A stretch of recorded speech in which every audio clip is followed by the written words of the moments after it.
ನೋಡಿ ಚೈನಾದ ಸ್ಕೂಲು, ಚೈನಾದ ಪೇರೆಂಟ್ಸು ತಮ್ಮ ಮಕ್ಕಳನ್ನ ಕರ್ಕೊಂಡು ಹೋಗಕ್ಕೆ ಬಂದವ್ರೆ ಸ್ಕೂಲಿಂದ. ಚೈನಾ ಮಕ್ಕಳೆಲ್ಲ ಚಿಕ್ಕ ವಯಸ್ಸಿಂದನೇ ಬೇರೆ ಬೇರೆ ಸ್ಕಿಲ್ಸ್ ಕಲಿಯೋದ್ರ ಬಗ್ಗೆ ಗಮನ ಕೊಡ್ತಾರೆ.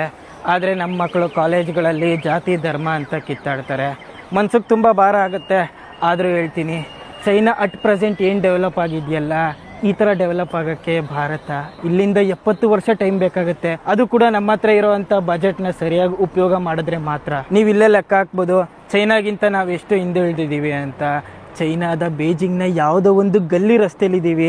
ಈ ರಸ್ತೆ ಸಿಕ್ಕಾಪಟ್ಟೆ ಡೆವಲಪ್ ಆಗಿದೆ. ಪ್ರತಿಯೊಂದನ್ನು ನಾವಿಲ್ಲಿ ನೋಡ್ಬೋದು. ಚೈನಾ ರಾಜಕೀಯ ಏನೇ ಆಗಿರಲಿ, ಚೈನಾ ಬೇರೆ ದೇಶದ ಮೇಲೆ ಏನೇ ಮಾಡಲಿ, ಆದರೆ ಚೈನಾ ಅವರ ಜನಗಳ ಡೆವಲಪ್ಮೆಂಟ್ ಮಾಡೋದ್ರಲ್ಲಿ ತುಂಬಾ ಬ್ಯುಸಿ ಆಗಿದೆ.